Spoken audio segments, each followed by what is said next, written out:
En el Parque Nacional de Yellowstone, los geólogos afirman que una de las famosas cuencas de géiseres del parque tiene ahora un nuevo anillo de actividad térmica.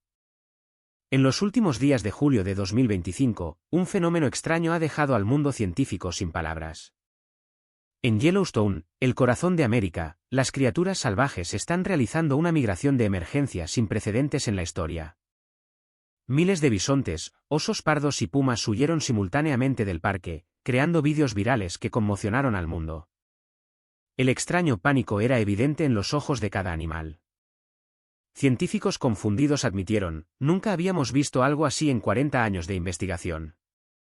Lo que acaban de ver es solo la punta del iceberg de una serie de fenómenos sobrenaturales que están ocurriendo. A continuación, revelaremos el misterioso sonido del subsuelo de Yellowstone, el aterrador fenómeno de la luna de sangre y la verdad sobre el mar de Galilea volviéndose rojo como la sangre. Estas son señales que los teólogos llaman señales de Dios. Así que, si aún no lo han hecho, asegúrense de suscribirse y activar todas las notificaciones porque lo que están a punto de escuchar podría cambiar la forma en que ven los días venideros.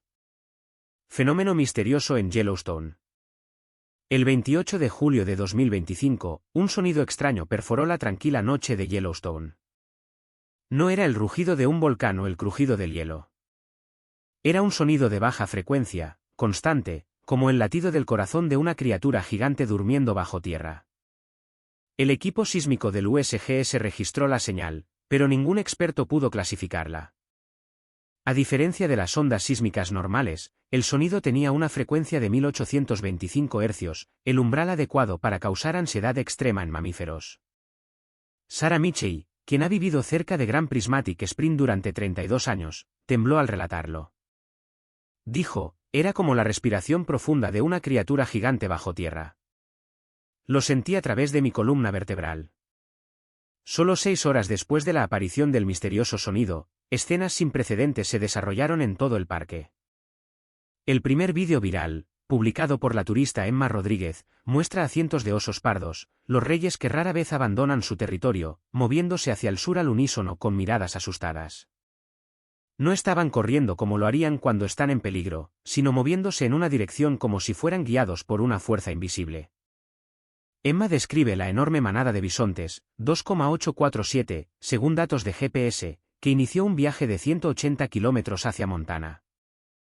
Lo aterrador es que se mueven en una línea perfectamente recta, ignorando todas las fuentes de alimento y agua en el camino, como si estuvieran hipnotizados.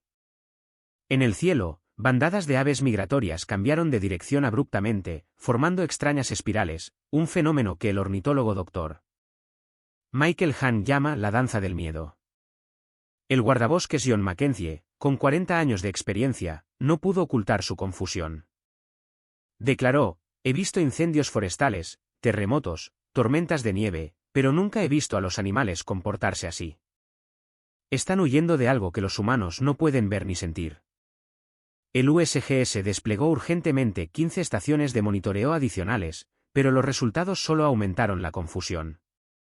La doctora Rebecca Stone del USGS admitió, todos los indicadores volcánicos son normales.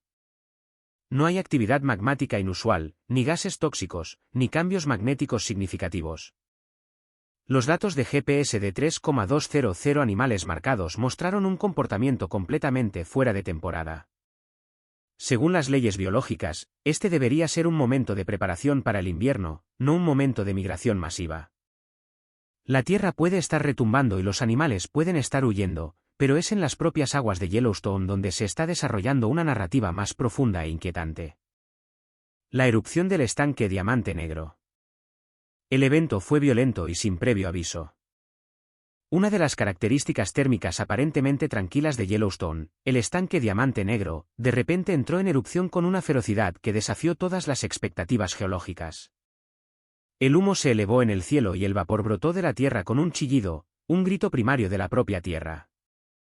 El evento no fue un suave estallido de actividad geotérmica, sino un estallido crudo y desenfrenado. Los guardaparques y científicos, acostumbrados a las muchas características volátiles del parque, estaban desconcertados. Su equipo sensible registró datos que apuntaban a un aumento de la presión subyacente, pero no ofrecía una explicación satisfactoria para la intensidad repentina, casi personal, de la erupción. Para aquellos con una mirada espiritual, este no fue un incidente aislado, sino una señal. Se sintió como si una presencia sagrada, aunque profundamente inquietante, se estuviera revelando, abriendo una herida en la superficie de la tierra. ¿Podría ser esta una manifestación física del desasosiego divino predicho en las Escrituras? ¿Fue esta erupción un eco directo de las advertencias de Jesús sobre la tierra gimiendo en un tiempo de tribulación? Ya no era una cuestión de fenómenos naturales, sino un mensaje profundo e inquietante, una señal de que el tiempo se agotaba. La aparición del estanque azul lechoso. Tras la violencia de la erupción, vino un contraste espeluznante, una imagen de belleza impresionante que era, a su manera, mucho más aterradora. Apareció un estanque completamente nuevo de agua azul lechosa, reluciente y asombroso a la vista. Invitaba con una falsa sensación de paz. Pero los científicos rápidamente emitieron una grave advertencia. Este hermoso tono lechoso no era una señal de pureza, sino un indicador de una actividad hidrotermal intensificada. Significaba una peligrosa corriente subterránea sobrecalentada de cambio, un peligro oculto bajo la superficie serena. Aquí es donde el significado espiritual se vuelve verdaderamente escalofriante. ¿Es esta belleza mortal una metáfora del gran engaño predicho en los últimos días? El libro del Apocalipsis advierte de un tiempo en que el mal se disfrazará de formas seductoras, cuando el mundo será arrullado en una falsa sensación de seguridad. Este estanque, con su encanto engañoso y amenaza oculta, sirve como una representación física vívida de esa advertencia. Nos recuerda que en estos tiempos, no todo lo que reluce es oro, y las amenazas más peligrosas pueden estar disfrazadas de las apariencias más bellas. El mar de Galilea se vuelve rojo. El 4 de agosto, mientras el mundo lidiaba con las inquietantes señales en Yellowstone, una profecía nueva y antigua cobró vida a miles de kilómetros de distancia en Israel. Las tranquilas aguas del mar de Galilea, un lugar sinónimo del ministerio y los milagros de Jesús, de repente se volvieron de un impactante color rojo sangre. La imagen fue inmediata y aterradora, arrancada de las páginas del libro del Apocalipsis. El pánico estalló mientras los científicos se apresuraban a encontrar una explicación racional. Pero sus teorías parecían frágiles y poco convincentes frente a una señal bíblica tan cruda. Para los creyentes, el mensaje estaba grabado en las propias aguas carmesí, un momento en que el reino espiritual rompió el velo del mundo físico, vinculando las fuerzas caóticas en el corazón de América con un evento profético directo en el corazón de la Tierra Santa. La tierra gemía, y las aguas clamaban, haciendo eco de advertencias que se han transmitido durante milenios. Señales celestiales y la hora final. La esfera celestial, la misma bóveda del cielo, ha sido considerada durante mucho tiempo un lienzo para la comunicación divina. Si bien el sol y la luna guían nuestros días y noches, su comportamiento inusual se ha interpretado históricamente como un presagio de cambios monumentales. El 8 de septiembre de 2025, un evento celestial raro y profundo está a punto de ocurrir, un eclipse lunar total, una luna de sangre, visible para una parte significativa del mundo. Esto no es solo una maravilla científica. Durante milenios, una luna que se vuelve de un rojo óxido profundo ha sido uno de los símbolos proféticos más poderosos y escalofriantes. Es un momento en que la luz de la luna, que refleja la gloria del sol, se vela en un color que habla de juicio, guerra y derramamiento de sangre. El profeta Joel, hace miles de años, predijo esta misma señal, escribiendo en Joel 2:31, el sol se convertirá en tinieblas, y la luna en sangre, antes que venga el día grande y terrible de Jehová. Esta no es una advertencia arcaica vaga. Es un evento específico y fechable que conecta los retumbos caóticos de nuestro tiempo con una antigua profecía sin cumplir. Es como si los propios cielos se estuvieran alineando para confirmar el mensaje que grita la tierra. El momento no es una coincidencia. Es una señal celestial deliberada, un marcador de cuenta regresiva que exige nuestra atención. Mientras miramos al cielo y vemos la luna envuelta en carmesí, no solo estamos presenciando un evento astronómico. Estamos viendo una promesa desarrollarse, un reloj divino marcando hacia su hora señalada. La aterradora verdad es que estos eventos, el pánico animal y la tierra zumbante en Yellowstone, los enigmáticos lagos, el mar de Galilea volviéndose rojo y la inminente luna de sangre no son incidentes aislados. Son capítulos de una única narrativa en desarrollo. Es una sinfonía de señales perfectamente orquestada, un gran tapiz de profecía tejido a través de tres reinos distintos, la tierra, el agua y el cielo. La tierra gime desde lo más profundo, sus criaturas sintiendo una perdición inminente. Las aguas claman, dando testimonio de una profecía cumplida. Y ahora los propios cielos están a punto de entregar su última advertencia espectacular. Esta serie coordinada de señales divinas nos lleva directamente a las palabras del propio Jesús. En Mateo 24, advirtió sobre un tiempo de tribulación, de dolores de parto que precederían su regreso. Habló de terremotos, hambrunas y señales en los cielos, no como un solo evento, sino como una serie de temblores crecientes, uno más intenso que el anterior, señalando la inminente llegada de una nueva era. Esta es la esencia de la metáfora de los dolores de parto. La frecuencia e intensidad crecientes de estas señales, desde el zumbido sutil bajo Yellowstone hasta la transformación dramática del mar de Galilea y el presagio celestial de la luna de sangre, encajan perfectamente en este patrón. Es un crescendo de advertencias, una súplica final a un mundo que se ha vuelto sordo a lo divino. Los científicos pueden ofrecer sus teorías. Los medios pueden manipular sus narrativas. Pero el mensaje espiritual es inconfundible, el reloj está en marcha, el escenario está listo y el acto final está a punto de comenzar. La humanidad ha recibido un asiento en primera fila para el fin de una era. Y ahora la pregunta no es qué está sucediendo, sino qué haremos al respecto.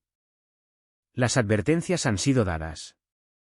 La elección, como siempre, sigue siendo nuestra. El llamado a despertar. Hemos recorrido un descubrimiento de las increíbles señales que están irrumpiendo en todo el mundo, desde la caótica tierra de Yellowstone y las aguas rojas como la sangre del mar de Galilea hasta el ominoso presagio de la luna de sangre en el cielo. Estos eventos no pueden descartarse como meras coincidencias.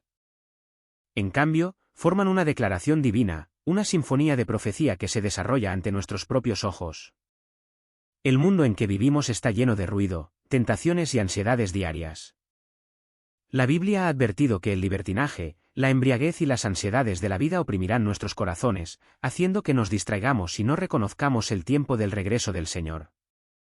Esto no es solo un fenómeno físico, sino uno espiritual donde nuestro amor por la era presente nos ciega a la venidera.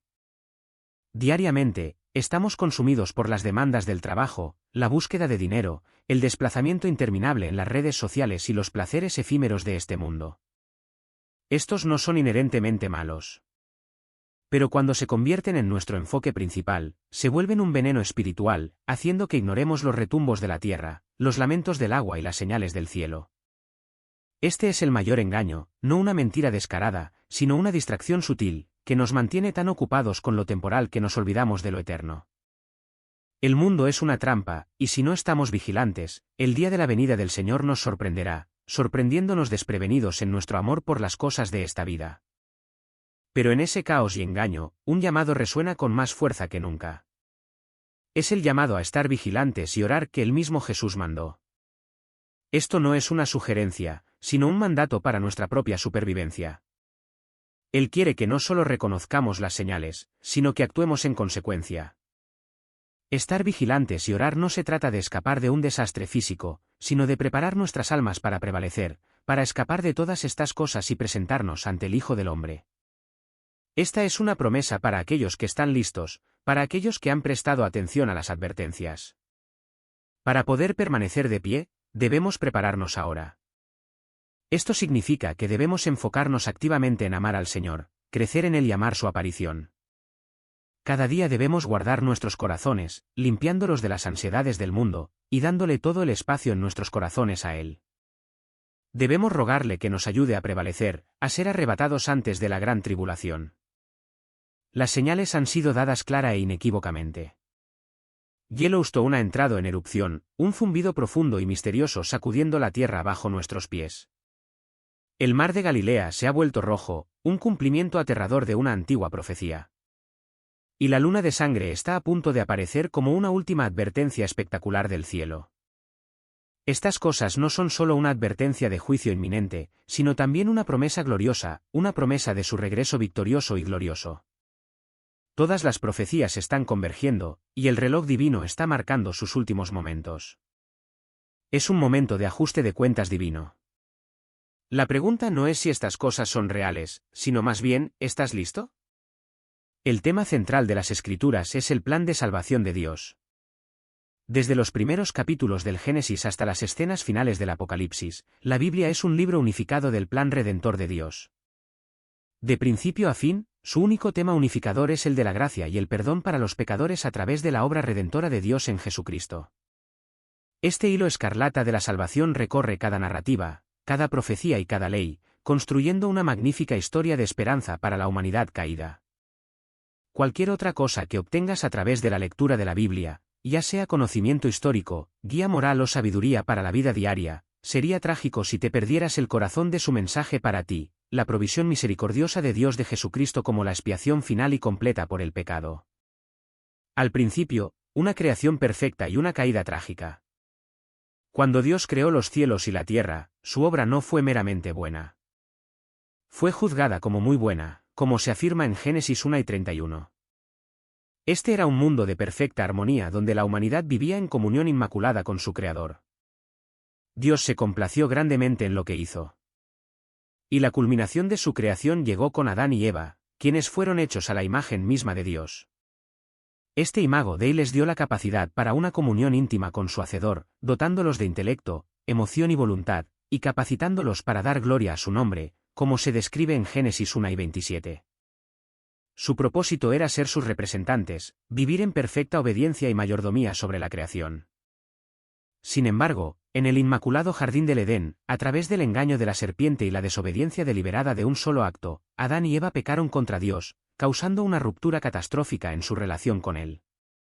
El pecado no es un concepto abstracto. Es una rebelión real y mortal contra un Dios santo. El resultado inmediato fue la culpa, que hizo que Adán y Eva se escondieran de Dios, y la vergüenza, que los llevó a intentar cubrir su desnudez. Habían desobedecido el único mandamiento de Dios, y ahora estaban defectuosos, corrompidos y alejados de su presencia. La elección de Adán fue un camino deliberado de voluntad propia y rebelión, que trajo el pecado y su devastadora consecuencia, la muerte, al mundo. Esta muerte no fue solo física, sino, lo que es más importante, separación espiritual y eterna de Dios. Como Romanos 5 y 12 tan claramente afirma, el pecado entró en el mundo por un hombre y por el pecado la muerte, y así la muerte pasó a todos los hombres, por cuanto todos pecaron. Toda la raza humana a partir de ese momento sería afectada por el pecado de Adán, heredando una naturaleza caída y una muerte espiritual que no podíamos solucionar por nuestra cuenta. Sin embargo, incluso en este momento de juicio, Dios demostró su misericordia para cubrir la vergüenza y la desnudez de Adán y Eva. El Señor les hizo túnicas de piel de animal para que las vistieran, como se relata en Génesis 3 y 21. Este fue el primer sacrificio, un acto poderoso y profético que requirió el derramamiento de sangre inocente para cubrir la culpa humana.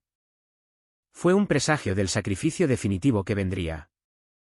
Este acto de gracia siguió a la clara promesa de un Redentor cuando Dios pronunció estas palabras de juicio sobre la serpiente: «Oh Satanás, pondré enemistad entre tú y la mujer, y entre tu simiente y la simiente suya, ésta te herirá en la cabeza, y tú le herirás en el calcañar», de Génesis 3 y 15. Esta palabra profética habla de Jesucristo, la descendencia definitiva de la mujer, y su muerte en la cruz del Calvario, donde sufriría una herida pero asestaría un golpe fatal en la cabeza de la serpiente, aplastando el pecado y la muerte para siempre. La historia continua de la redención, la promesa cumplida. Así comienza la historia de la redención y el sacrificio, y es un tema que se repite a lo largo de la palabra de Dios a través de los corderos de la Pascua, las ofrendas del tabernáculo y el elaborado sistema sacrificial de la ley mosaica. Estos actos nunca tuvieron la intención de ser una solución permanente, sino un recordatorio constante de que el pecado requiere un sacrificio de sangre, todo señalando la venida de Jesucristo y su sacrificio en nuestro nombre. Descubrimos a través de la Biblia que una relación personal con Dios no depende de las buenas obras que hacemos, de la membresía en la iglesia o incluso de llevar una vida altamente moral. Más bien, la asombrosa gracia de Dios es la fuente a través de la cual la redención fluye hacia nosotros. Esta gracia es su favor inmerecido, un regalo que nunca podríamos ganar por nosotros mismos. Como Efesios 2, 8-9 confirma, porque por gracia sois salvos por medio de la fe, y esto no de vosotros, pues es don de Dios, no por obras, para que nadie se gloríe. Separados de un Dios santo por el pecado y la culpa, todos enfrentamos dos necesidades espirituales primarias. Primero, necesitamos ser restaurados a la comunión con Dios. Somos verdaderamente culpables ante Dios, y nuestro pecado ha creado un abismo que ningún esfuerzo humano puede cruzar. Debemos encontrar perdón, pero no podemos generarlo nosotros mismos. Debemos enfrentar el problema de nuestro pecado, y no hay ninguna respuesta a esta necesidad dentro de nosotros mismos. La única respuesta es el Señor Jesucristo, quien, siendo plenamente Dios y plenamente hombre, fue el único que podía vivir una vida perfecta y luego morir una muerte sacrificial para pagar la pena por nuestro pecado. Segundo, necesitamos poder para cambiar nuestras vidas. Nuestro pecado revela la depravación espiritual de nuestro corazón, el egoísmo, la lujuria, la avaricia, el orgullo y la ira que son tan destructivos. Como dice Dios a través del profeta Jeremías, engañoso es el corazón más que todas las cosas, y perverso, en Jeremías 17, 9. Si vamos a ser cambiados, algo debe hacerse en nuestros corazones para cambiar nuestras vidas. Jesús enseñó que a menos que uno nazca de nuevo, no puede ver el reino de Dios, como se afirma en Juan 3, 3. Solo la sangre de Jesús, derramada en la cruz, puede quitar la culpa de nuestro pecado, y solo el Espíritu Santo puede entrar en nuestros corazones, darnos una nueva naturaleza y hacernos personas nuevas, capaces de vivir una vida que agrada a Dios. Redención a través de Cristo. Redención es un concepto bíblico profundo que a menudo implica la idea de volver a comprar algo que se ha perdido o confiscado mediante el pago de un rescate. También puede significar una liberación de algún tipo de confinamiento o esclavitud. Un ejemplo poderoso es la liberación de los hijos de Israel de su cautiverio y esclavitud en Egipto, como se relata en Éxodo 14, 29-30 y 15, 2.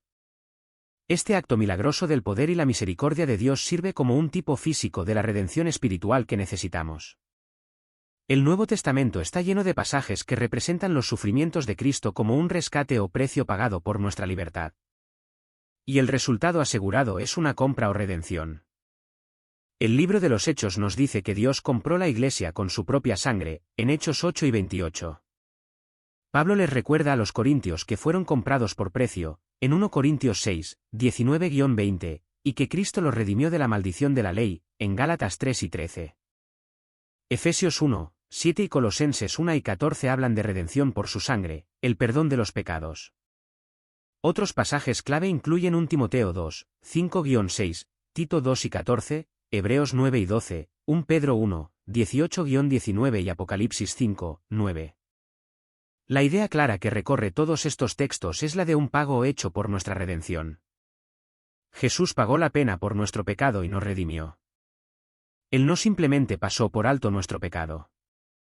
Satisfizo las demandas de la justicia de Dios. La pena por nuestro pecado y rebelión contra un Dios santo es la muerte, la separación eterna. Jesús intervino y, en un acto de amor y justicia infinitos, entregó su vida y tomó la pena que merecíamos. La deuda contra nosotros no se considera simplemente cancelada o olvidada, sino como totalmente pagada. Tanto el Antiguo como el Nuevo Testamento proclaman la salvación como un hecho consumado. La sangre o vida de Cristo, que entregó por nosotros, es el rescate por el cual somos liberados de la esclavitud del pecado. La importancia de la sangre es primordial en las Escrituras, mencionada 460 veces. 14 veces en el Nuevo Testamento, Jesús habló de su propia sangre. ¿Por qué? Porque por el derramamiento de su sangre en la cruz, logró la salvación de todo el que cree, satisfaciendo la ira justa de Dios y proporcionando un camino al perdón y la vida eterna, la extraordinaria buena noticia de la vida eterna. El Evangelio de Juan cuenta la historia redentora de lo que Jesucristo hizo en nuestro nombre. A lo largo de su escrito, Juan constantemente señala a Jesús como la fuente de vida eterna.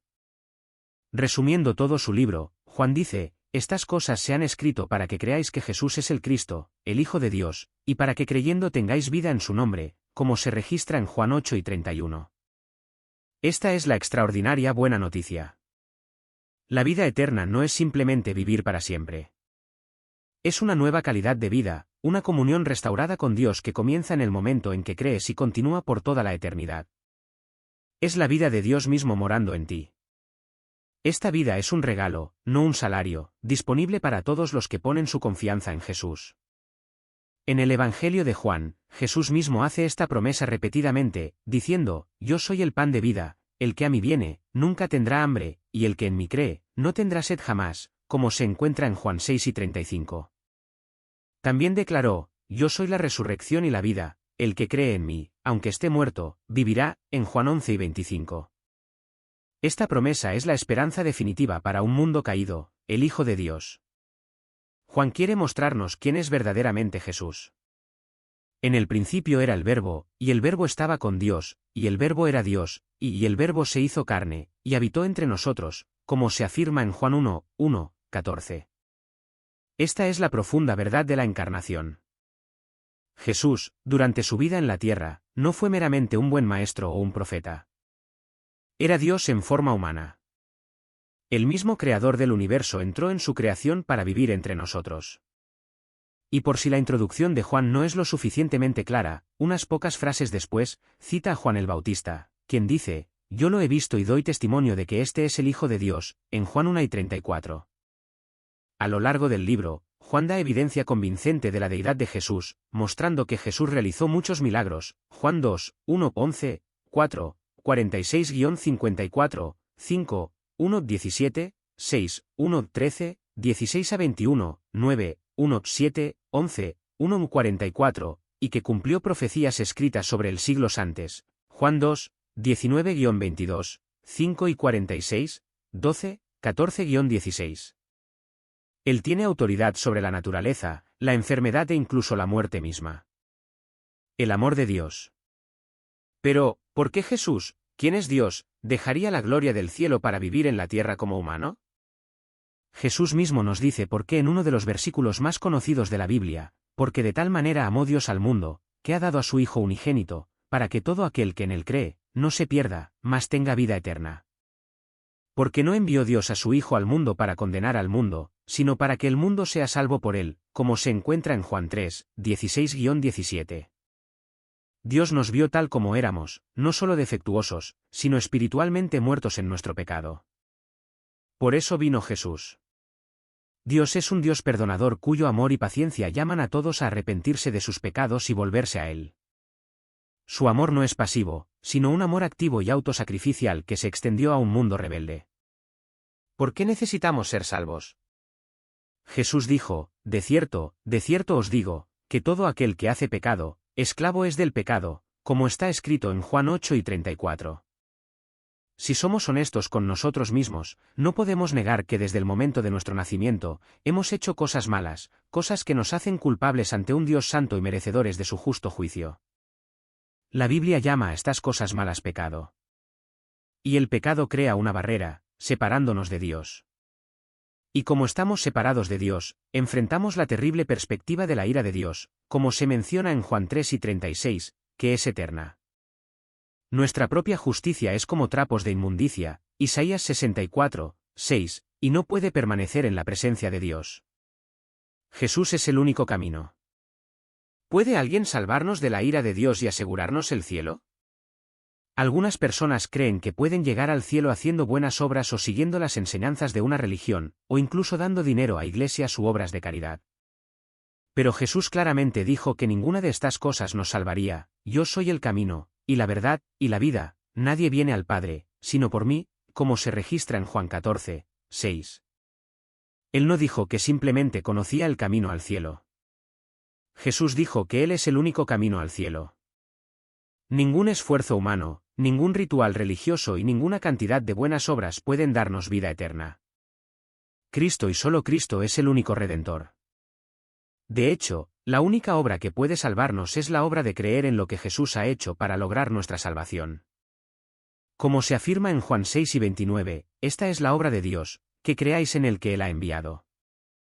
Y a todos los que así creen, la promesa de Dios permanece firme, mas a todos los que le recibieron, a los que creen en su nombre, les dio potestad de ser hechos hijos de Dios, de Juan 1:12.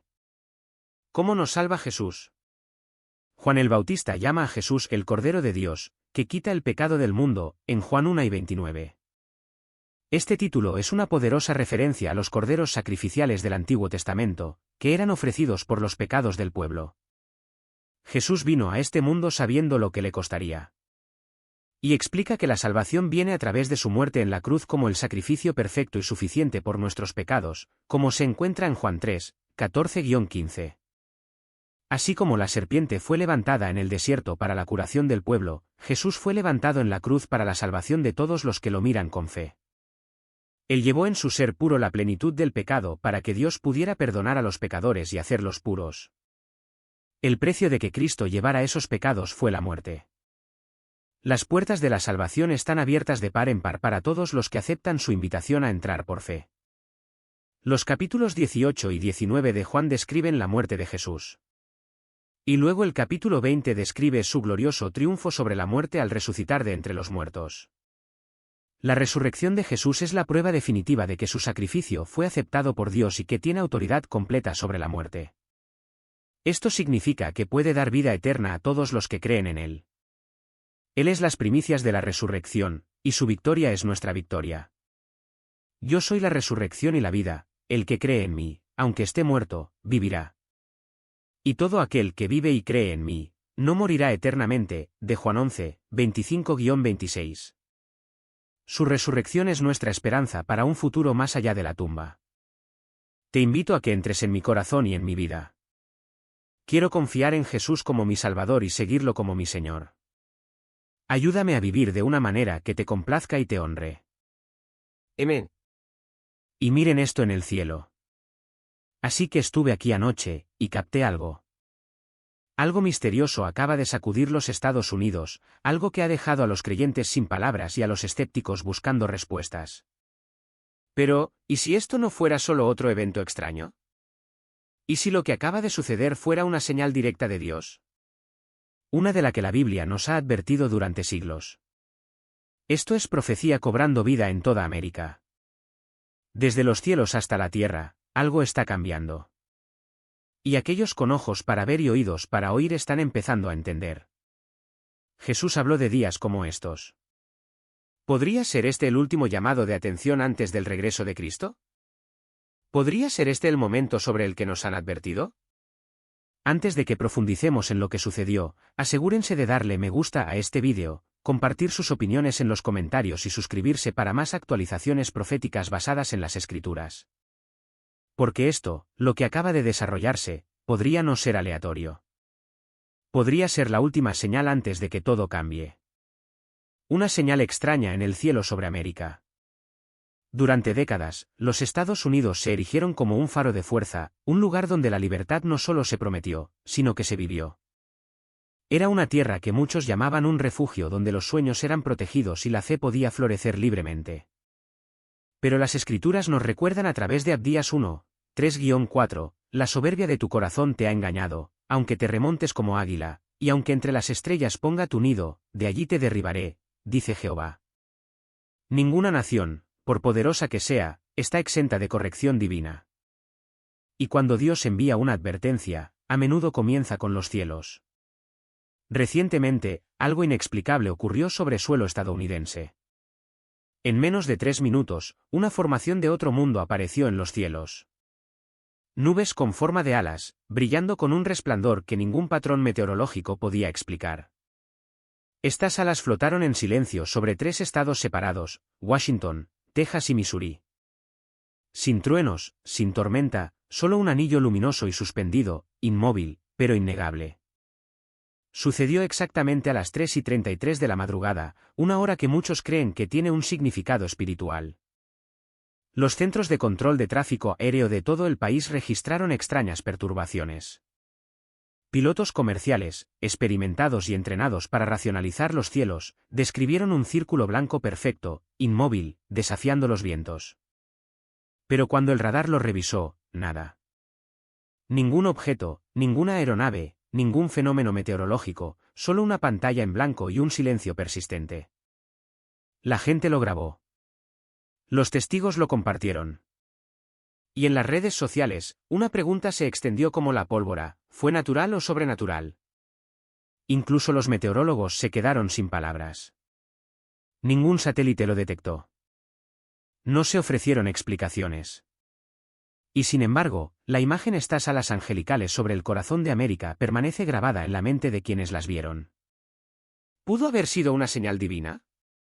¿Podría ser que Dios está tratando de llamar la atención de América una última vez antes de que caiga el juicio? ¿Es una advertencia? Para muchos, fue solo un extraño suceso en el cielo, algo inusual, pero en última instancia, olvidable. Pero para aquellos que conocen las Escrituras, se sintió como algo mucho más urgente.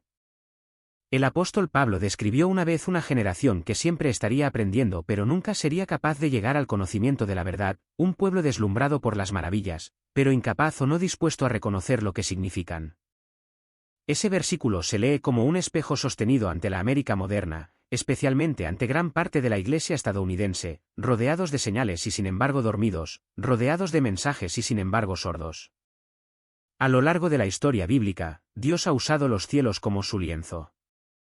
Cuando quiso hablar, habló a través del fuego, a través de las nubes, a través de las estrellas, a través de la oscuridad.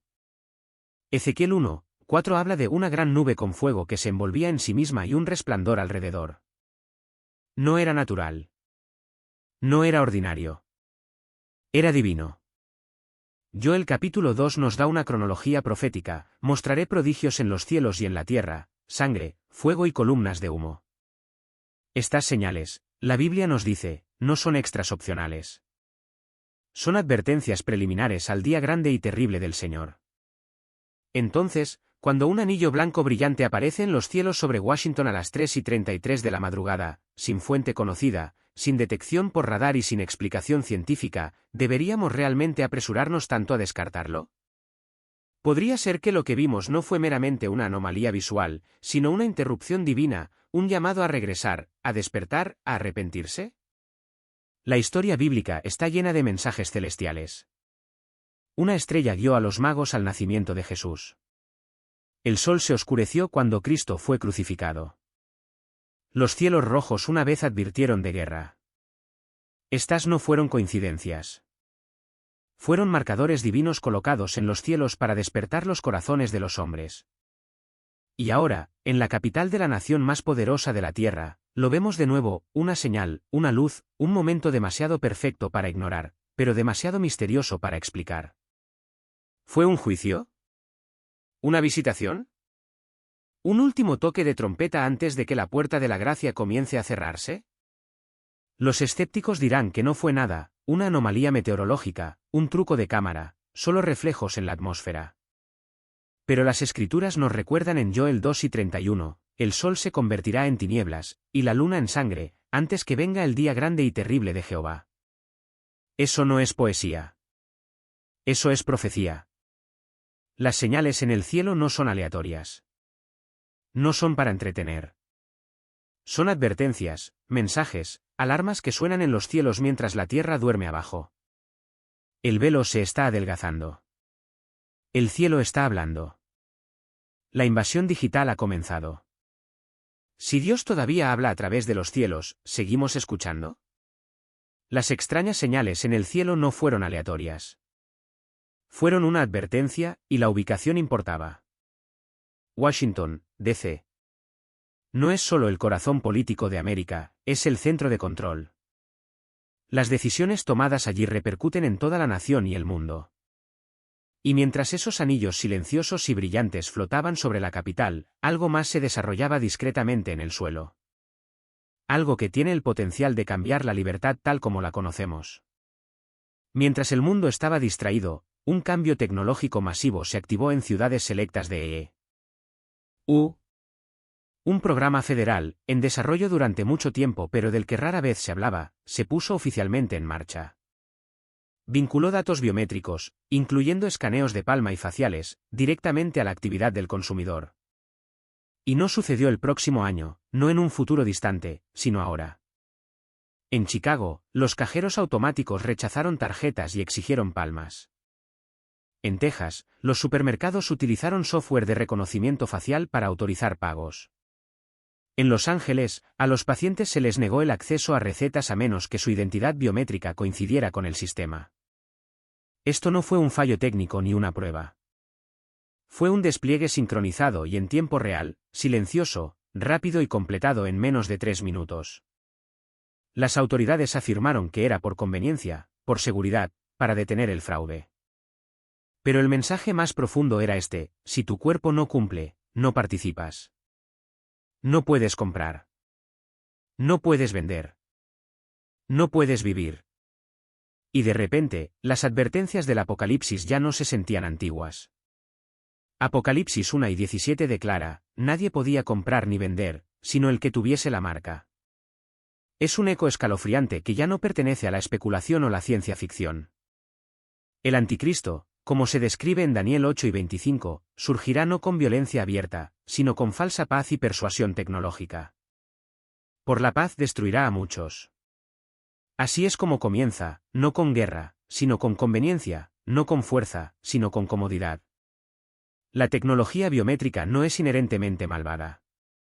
Pero lo que hace que este momento sea peligroso es la facilidad con la que se está aceptando. La gente no está resistiendo. Lo están aceptando, incluso celebrándolo. Pero cada escaneo, cada aprobación, cada cumplimiento es una pequeña rendición de la soberanía personal. Y América, la tierra de la libertad, está al borde de la sumisión digital. ¿Estamos observando? ¿Estamos despiertos?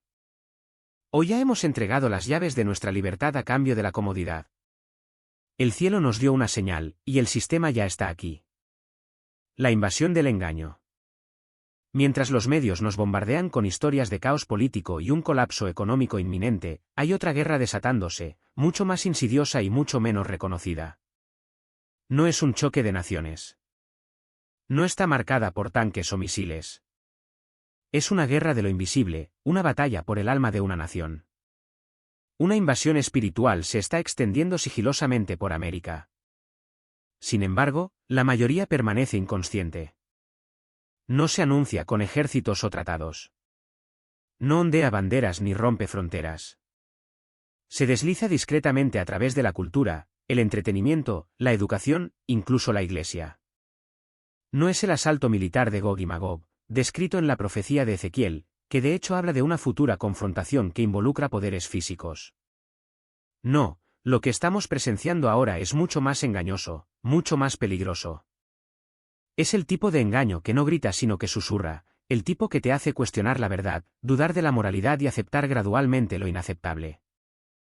Muchos pueden sentirlo, esta sensación abrumadora de que algo anda mal, de que el mundo se está desmoronando. Pero cuando intentan identificar la causa, se les escapa de los dedos. Esa confusión no es accidental. Es estratégica. Es la niebla de guerra en el ámbito espiritual. Ezequiel 38:16 declara, vendrás contra mi pueblo como nube para cubrir la tierra. Aunque el versículo habla de una futura invasión literal, su patrón espiritual resuena fuertemente hoy. El enemigo siempre se mueve como una nube, infiltrándose, atenuando silenciosamente la luz, sofocando la claridad, difuminando las convicciones. No estamos solo en una era de desinformación. Estamos en una era de redefinición. Al mal se le llama bien. A la verdad se le llama odio. A la convicción se le etiqueta de extremismo. Esta confusión no es solo decadencia cultural. Es guerra espiritual. Apocalipsis advierte que en los últimos días muchos serán engañados, incluso los elegidos, si fuera posible. ¿Y cómo vendrá este engaño? A través de señales, prodigios y la apariencia de justicia. No a través de la violencia, sino a través de la seducción. El diablo no necesita invadir con ejércitos cuando puede adormecer a una nación con comodidad, conveniencia y compromiso. Ahora más que nunca, debemos agudizar nuestro discernimiento porque lo que está barriendo América no es solo un cambio cultural. Es una toma de poder espiritual, lenta y calculada. Y si no lo nombramos, corremos el riesgo de ser consumidos por ello. El anticristo se reveló. Será enviado por Satanás. Verán, Satanás es efectivamente un imitador, no es un innovador. Él imita. Todo lo que Dios hace, Satanás tiene su versión diabólica. Y tan seguramente como hay un Padre en el cielo, hay un Satanás del infierno. Y tan seguramente como el Padre en el cielo nos ha dado a su Hijo unigénito, Satanás, de alguna manera, también tendrá un hijo. Si el diablo alguna vez tuvo un hijo, el anticristo será él. El anticristo será la encarnación más vil del pecado y la rebelión de la historia, pero rebosará de encanto y carisma. Esto es lo que la Biblia enseña sobre el anticristo. El anticristo viene a desafiar y tomar el lugar de Jesús. Será un orador poderoso. Ganará a la gente. Traerá una paz global temporal y soluciones económicas. Y algunos creerán que él es su Mesías. Viene a declarar la guerra a los creyentes. Perseguirá a judíos y cristianos, y gobernará por la fuerza. El anticristo viene a dominar el mundo. Establecerá la paz, pero luego se convertirá en el hombre de guerra definitivo. También vendrá en tiempos económicamente difíciles, y tendrá éxito donde otros han fracasado. El anticristo establecerá el control global a través de una sociedad sin dinero en efectivo. Apocalipsis 1 y 17 nos dice cómo nadie podrá comprar ni vender, sino el que tuviese la marca o el nombre de la bestia. Figuras análogas a una dimisión han hecho su aparición en la historia mundial. Incluso si el libro del Apocalipsis no los tenía específicamente en mente, y aunque la correspondencia entre ellos y la bestia no es exacta en muchos detalles, la primera carta de Juan se refiere a muchos anticristos. Lo que todas estas figuras tienen en común es que plantean una tentación diabólica para los cristianos que quieren permanecer fieles a Jesús, el Señor que solo sufrió y murió por ellos. La descripción más vívida de este monstruo maligno está en Daniel 7. Allí se levanta contra el anciano de días y el misterioso Hijo del Hombre en una rebelión espiritual total, sumiendo al mundo en el caos. La figura no aparece de nuevo hasta el cierre del canon bíblico con la revelación de Cristo al apóstol Juan. En cumplimiento de las palabras de Jesús, incluso los elegidos son engañados allí mientras el mundo adora a la bestia. A medida que nuestro mundo continúa sumiéndose en el caos y el amor de muchos se enfría, es hora de que los cristianos de todo el mundo presten atención a la sobria advertencia de Juan: el anticristo viene, y de hecho, ya está aquí. El anticristo no debe ser confinado a ninguna persona o poder individual, sino que es esencialmente un gran principio o sistema de falsedad que tiene diversas manifestaciones, formas de operar y grados. Puede ser un anticristo religioso. Todos los que niegan esta afirmación de Cristo Jesús, ya sean devotos de religiones orientales, ateos, deístas o agnósticos, son anticristos. También se incluiría a todos los clérigos cristianos profesos que dicen, como lo hizo un ministro congregacional de Boston, Massachusetts: me atrevo a decir que Jesús no reclama nada para sí mismo que no sea universalmente cierto de la naturaleza ideal o divina inherente en todos nosotros, y que Jesús no fue más hijo de Dios que lo fueron tales filósofos paganos. Además, dado que todos aquellos que niegan que Jesús vino en carne son anticristos, se deduce que todos los que afirman que Jesús fue encarnado simplemente vestido de carne son anticristos. Porque tales niegan que Jesús realmente vino en carne. Claramente, se nos dice que el Verbo se hizo carne y que fue producido de una mujer. Si hubiera sido meramente encarnado, podría haber prescindido de una madre humana.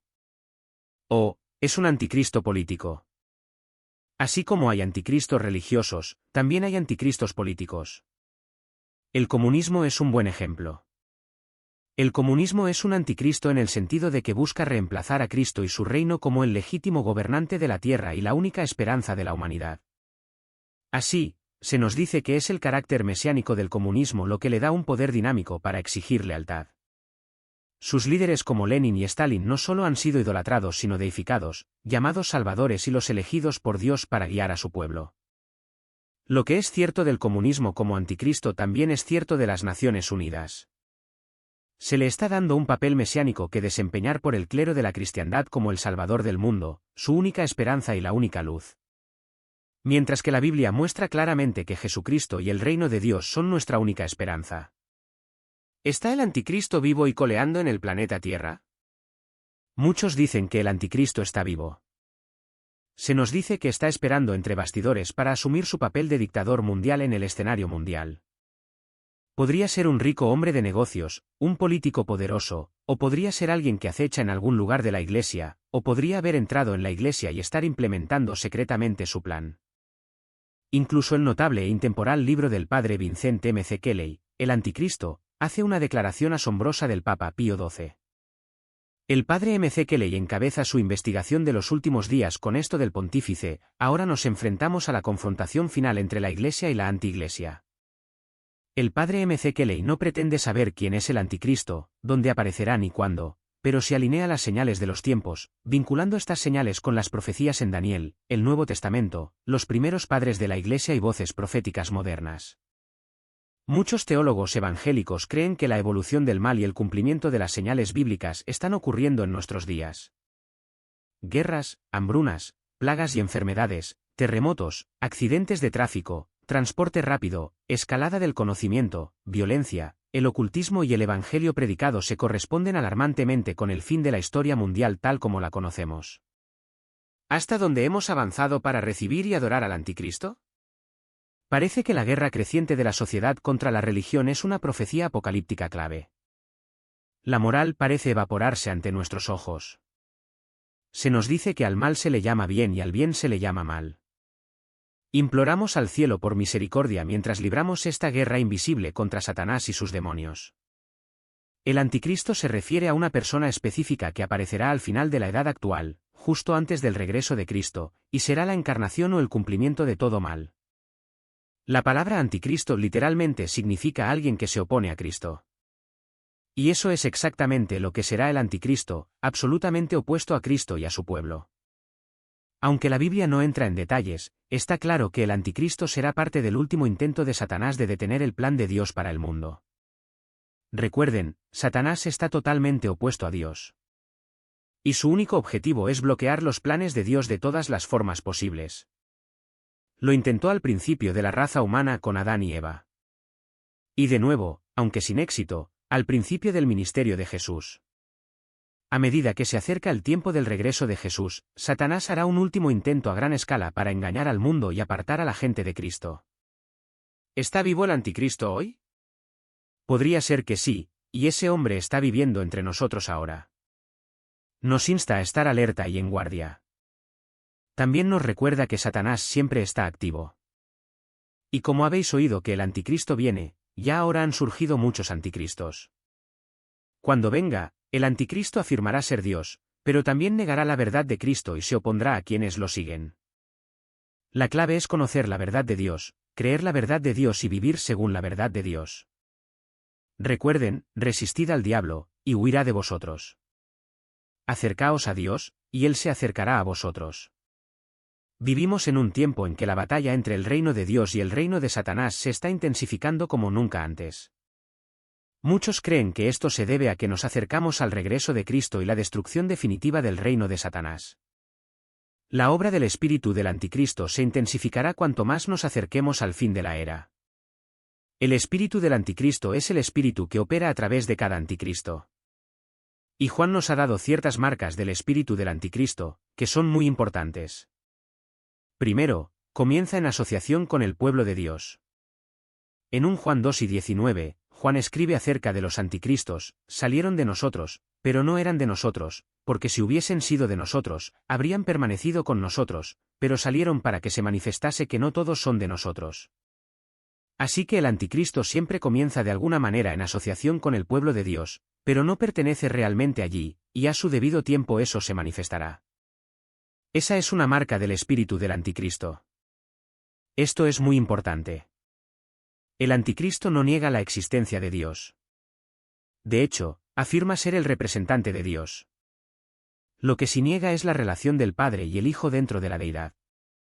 Quiero examinar algunos pasajes muy importantes de las Escrituras para que no ignoréis lo que Satanás está planeando. En 2 Tesalonicenses 2, Pablo trata con la aparición, revelación y manifestación del anticristo. También aborda la preparación para el regreso del Señor. Y están muy estrechamente entrelazados porque el acto satánico final antes del regreso del Señor será la revelación del anticristo. De hecho, Pablo dice que el Señor destruirá al anticristo con el resplandor de su venida. Pablo escribió: no os dejéis mover fácilmente de vuestro modo de pensar, ni os conturbéis, ni por espíritu, ni por palabra, ni por carta como si fuera nuestra, porque sabía que muchos cristianos estarían dispuestos a creer predicciones específicas sobre cuándo regresaría Jesús. Ciertamente he escuchado muchas de estas predicciones a lo largo de mi ministerio, y me asombra la multitud de cristianos que se obsesionan con ellas. Ya sea que una persona sostenga la opinión de que el rapto ocurrirá antes o después de la tribulación de 7 años, debemos reconocer esto: el anticristo podría estar vivo hoy, y está en la tierra ahora. Para aquellos que creen que Jesús regresará por su pueblo antes de la tribulación, el anticristo surgirá después de este evento en cualquier momento para confirmar un acuerdo de paz de 7 años con Israel.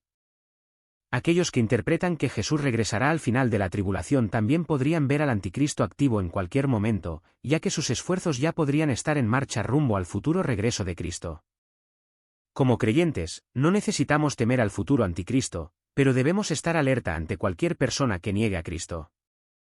La principal diferencia es que el futuro anticristo eventualmente se convertirá en un líder global de la Europa moderna que formará un acuerdo de paz con Israel. Cualquiera que encaje en esta descripción podría encajar potencialmente en el papel del anticristo venidero. Aunque, Apocalipsis 13 describe características adicionales de su liderazgo. Dos aspectos importantes señalados allí incluyen su surgimiento de una herida mortal y la marca de la bestia. El anticristo parecerá haber muerto pero volverá a la fuerza. Además, forzará a todas las personas bajo su liderazgo a recibir una marca desconocida en su mano o cabeza para comprar y vender, representada por el número 666. También será un hombre de guerra. Su liderazgo se extenderá durante la tribulación. Apocalipsis 13, 7 afirma, se le permitió hacer guerra contra los santos y vencerlos, también se le dio autoridad sobre toda tribu, pueblo, lengua y nación. Su objetivo serán aquellos que creen en Dios, incluyendo la persecución de judíos durante ese tiempo. Puede que no podamos identificar al anticristo hoy, pero puede que esté viviendo entre nosotros. No necesitamos vivir con miedo a este futuro líder maligno, sino que debemos enfocarnos en el verdadero Cristo mientras esperamos su futura venida. Como creyentes, no tenemos necesidad de tener miedo, porque nada de esto afectará a quienes conocen a Jesucristo. Sin embargo, afectará a quienes están perdidos y sin Dios. Caerán bajo el hipnotismo sobrenatural de este líder ungido por el diablo. Y si no llegan a conocer a Jesucristo antes de que todo esto ocurra, quedarán atrapados en la trampa en la que el mundo entero está a punto de caer en los días venideros. Por favor, dense cuenta del momento crítico en que viven ahora mismo. Jesús viene pronto. Quienes lo conocen escaparán de muchas de estas pruebas y tentaciones, pero quienes no lo conocen quedarán atrapados en la ilusión y la devastación. Es bueno regocijarse de que escaparás, pero ¿qué hay de aquellos a quienes amas? ¿Qué vas a hacer para asegurar que escapen de los días malos que vienen sobre la tierra? A la luz de esta clara enseñanza de las Escrituras, ¿no crees que es hora de que te acerques a tus amigos y familiares no salvos y les hables de la sangre redentora de Jesucristo? Pide al Espíritu Santo que te dé una oportunidad para hablarles. Luego deja que Él llene tu boca con las palabras correctas mientras les suplicas sinceramente que hagan de Jesucristo el Señor de sus vidas. El día del juicio. La razón por la que el Evangelio de Jesús es precioso es que ofrece un rescate gozoso de un juicio furioso. La Biblia habla de la furia de la ira de Dios Todopoderoso. Y la Biblia exalta que Jesús nos libra de la ira venidera. Es Dios Padre mismo quien envió a Jesús para rescatarnos de su propia ira. Dios muestra su amor por nosotros en que, mientras aún éramos pecadores, Cristo murió por nosotros. Pues mucho más, estando ya justificados en su sangre, por él seremos salvos de la ira. Si un eclipse solar total señala el comienzo del día del juicio, ¿qué sucederá después? ¿Cómo pasará el mundo entero ese día? La Biblia declara que Dios ha fijado un día en el que se propone juzgar la tierra habitada. Este día del juicio, también conocido como el juicio final, es cuando Jesús, el Hijo de Dios, juzgará a los vivos y a los muertos antes de destruir el viejo cielo y la tierra, que están corrompidos por el pecado. El pecado puede definirse como todo lo que se opone a la voluntad y la ley de Dios. Involucrarse en el pecado es desobedecer o abusar de sus leyes. Debido a que el impulso de pecar reside en la naturaleza humana, la humanidad está corrompida y de alguna manera impulsada por las inclinaciones inmorales que viven en todas las personas.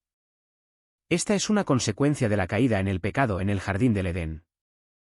Antes de crear su nuevo cielo y tierra, Dios debe eliminar todo lo que pueda producir o llevar pecado a su nueva creación. Jesucristo actuará como la justicia del juicio final, como la Biblia afirma, porque el Padre a nadie juzga, sino que todo el juicio dio al Hijo. Todos los escépticos serán juzgados por Cristo en el gran trono blanco, y enfrentarán el castigo de acuerdo con los actos que hayan cometido. La Biblia es muy definitiva en que los escépticos están acumulando venganza contra sí mismos, y que Dios dará a cada persona según lo que haya hecho. En el juicio final, el destino de los impíos y no creyentes estará bajo el control del Dios Todopoderoso, quien evaluará a cada uno según el estado de su alma. Las Escrituras declaran que Jesucristo juzgará a cada persona que haya vivido. Quienes rechazan su oferta de salvación enfrentan el juicio del gran trono blanco, la última parada del no creyente antes de una eternidad de exilio de la presencia de Dios. Los creyentes también se presentarán ante Jesús, momento en el que finalmente llegarán a una comprensión completa de su gracia extravagante. En 1 Corintios 4, 5, Pablo dice que Jesús revelará los motivos ocultos en los corazones de los creyentes. Algunas personas han tenido la idea equivocada de que todos sus pecados serán expuestos para que todos los vean, pero la Biblia de ninguna manera apoya esa noción. Jesús expondrá la verdadera naturaleza del corazón de un creyente a él o a ella. Cada acto rebelde, actitud incorrecta y palabra hiriente será revisado. Cuando la Biblia dice que Jesús enjugará las lágrimas de nuestros ojos, se refiere a este tiempo. Estaremos de pie en la presencia del Santo Salvador, lamentándonos de lo indignos que somos de su sacrificio.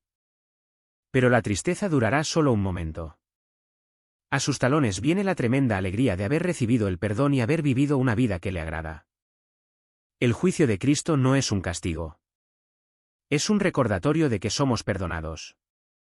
Por fin, comprenderemos plenamente la profundidad y la amplitud de su gracia. Los creyentes no necesitan encogerse o agachar la cabeza durante el juicio, ni debemos arrepentirnos. El tiempo para eso ha pasado. Nos presentaremos ante el Señor vestidos de la justicia de Cristo y perdonados de cada pecado. Y por fin comprenderemos cuán grande es el amor de nuestro Dios por nosotros. No os sorprendáis de la venida del Señor. Pero estad preparados. El punto que Jesús está haciendo es que el día y la hora de su regreso son desconocidos. Además, cuando regrese, será como cualquier otro día. Será un día normal. Jesús cita el caso del diluvio en los días de Noé. Solo Noé se estaba preparando. Para todos los demás, era simplemente lo de siempre. La gente hacía lo que la gente normalmente hace. Comían y bebían, se casaban y concertaban matrimonios. Los hombres trabajaban en el campo y las mujeres molían harina. Pero de repente vino el diluvio, y todos fueron exterminados. Jesús también usa una analogía de un ladrón irrumpiendo en la casa de alguien por la noche. El punto que el Señor está haciendo es que si el dueño de la casa supiera que alguien iba a entrar, entonces estaría atento al ladrón, y por lo tanto, podría evitar el robo. El punto es claro, estad preparados. Por lo tanto, Jesús nos advierte que no nos dejemos sorprender cuando regrese, sino que estemos vigilantes. Esperad al Señor Jesús como si su regreso se demorara mucho. Buscad en Internet, y encontraréis una gran variedad de interpretaciones para esto. Parecería bastante obvio que un conocimiento previo de los arreglos matrimoniales en ese momento sería un lugar ideal para empezar. Pero de nuevo, es muy difícil obtener una imagen clara debido a tantas opiniones diferentes. Así que lo que vamos a hacer es simplemente mirar los hechos tal como se nos presentan en estos versículos. Y mi esperanza es que las conclusiones extraídas se vean claramente como muy simples. Y lo que aprendemos es que es un mensaje claro para nosotros hoy y una advertencia para que estemos haciendo lo que el Señor quiere que hagamos inmediatamente antes de su regreso y que se nos encuentre haciéndolo cuando regrese. La tarea asignada a las vírgenes es clara, deben salir a encontrarse con el novio, y las 10 llevaron sus lámparas consigo. La diferencia entre ellas es que las 5 prudentes llevaron consigo vasijas de aceite por si el novio se demoraba mucho. Las insensatas solo tenían el aceite que ya estaba en sus lámparas. Las 10 vírgenes arreglaron sus lámparas, pero las de las insensatas comenzaron a apagarse a medida que se acababa el aceite. Así, enseguida, se ven actitudes muy diferentes. Las 5 insensatas eran bastante desganadas y mostraron muy poco compromiso con la tarea en cuestión. Las prudentes, por otro lado, mostraron dedicación e incluso habían invertido en aceite extra, en caso de que les hubiera resultado más costoso. No sabemos cuándo regresará realmente el Señor. Y también, debemos estar preparados para el hecho de que podría tardar un tiempo, como en la parábola sobre el amo que estuvo ausente por un tiempo. Y ahora vemos que el novio tardó mucho.